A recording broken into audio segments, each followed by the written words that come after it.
क्या एक इमारत सिर्फ पत्थरों का ढांचा होती है या वो हजार साल पुराने इतिहास, आस्था और ज्ञान की जीवित गवाही बन जाती है?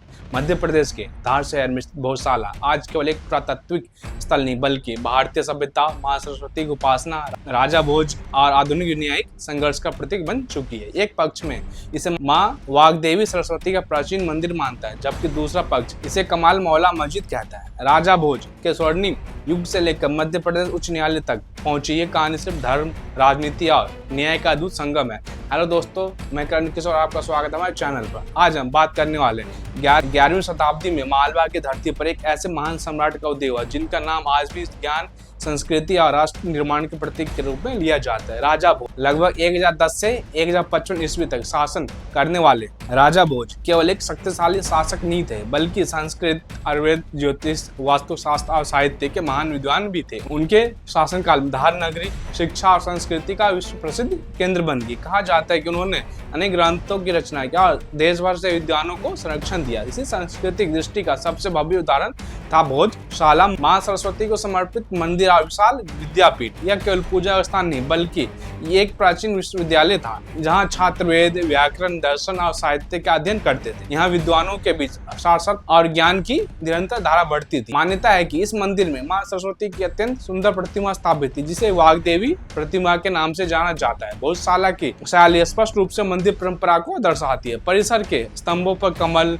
घंटियां, देवी देवताओं की आकृतियां तथा संस्कृत शिलालेख पाए गए। इन विशेषताओं को देखकर अनेक इतिहासकारों और पुरातत्वविदों ने इसे मूल रूप से हिंदू मंदिर और शिक्षा केंद्र माना है। आज भी वहां मौजूद कई पत्थरों पर संस्कृत में लिखे श्लोक उस गौरवशाली अतीत की गवाही देते हैं। समय के साथ 14वीं शताब्दी में मालवा पर मुस्लिम शासकों का नियंत्रण स्थापित हुआ। इतिहासकारों के अनुसार इस दौरान मंदिर के कुछ हिस्सों को और परिसर में इस्लामी तत्व जोड़े गए। बाद में यह स्थान कमाल मौला मस्जिद के रूप में भी जाने लगा। इसी परिवर्तन ने आने वाली सदियों के लिए विवाद की नींव रख दी। ब्रिटिश काल में जब भारतीय पुरातत्व का व्यवस्थित अध्ययन शुरू हुआ तो कई विद्वानों ने भोजशाला को प्राचीन हिंदू मंदिर और संस्कृत शिक्षण केंद्र बताया। भारतीय पुरातत्व संरक्षण यानी ASI ने इसे संरक्षित स्मारक घोषित किया। परिसर से मिले शिलालेख की मूर्तियों के अवशेष और मंदिर शैली के स्तंभ लगातार यह संकेत देते रहे कि इसका मूल्य स्वरूप एक सरस्वती मंदिर था। भोजशाला से जुड़ी सबसे महत्वपूर्ण धरोहर है मां वाग्देवी की प्रतिमा, जो वर्तमान में ब्रिटिश संग्रहालय में सुरक्षित है। यह प्रतिमा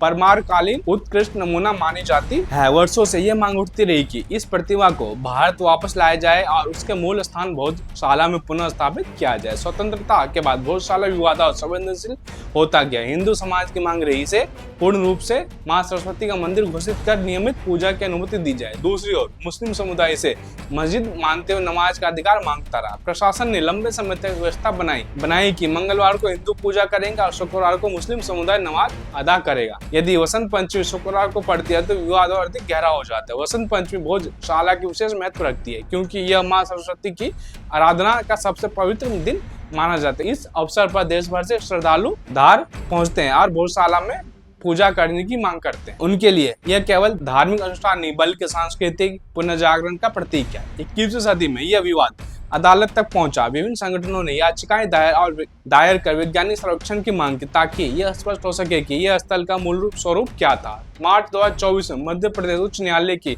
इंदौर पीठ ने ASI को वैज्ञानिक संरक्षण का आदेश दिया। अदालत ने आधुनिक तकनीक के माध्यम से पूरे परिसर की जांच करने को कहा। ASI ने ग्राउंड रडार, 3D मैपिंग और विस्तृत निरीक्षण के माध्यम से सर्वे किया। रिपोर्ट में मंदिर शैली के कई अवशेष, कमल आकृतियां, संस्कृत शिलालेख और मूर्तियों के खंड मिलने की जानकारी सामने आई। हिंदू पक्ष ने इसे इस बात का प्रमाण बताया कि भोजशाला मूलतः मां सरस्वती का मंदिर और प्राचीन विश्वविद्यालय था। मुस्लिम पक्ष ने कहा कि अंतिम निर्णय अदालत के विस्तृत परीक्षण के बाद ही होना चाहिए। भोजशाला का महत्व केवल धार्मिक विवाद तक सीमित नहीं है, यह उस भारत की पहचान है जहां ज्ञान को देवी का स्वरूप माना गया। राजा भोज ने शिक्षा और संस्कृति को राष्ट्र की आत्मा समझा। उन्होंने केवल मंदिर ही नहीं बनवाया बल्कि झीलें, नगर और विद्या संस्थान भी स्थापित किए। भोजशाला, भोजपुर मंदिर आज भी उनके स्थापत्य प्रतिभा का भव्य उदाहरण है। राजा भोज के नाम से जुड़ी कहावत कहाँ राजा भोज कहाँ गंगू तेली उनके असाधारण व्यक्तित्व को दर्शाती है। वे ऐसे शासक थे जिन्होंने सत्ता को ज्ञान और संस्कृति के उत्थान का माध्यम बनाया। भोजशाला उसी महान दृष्टि का जीवित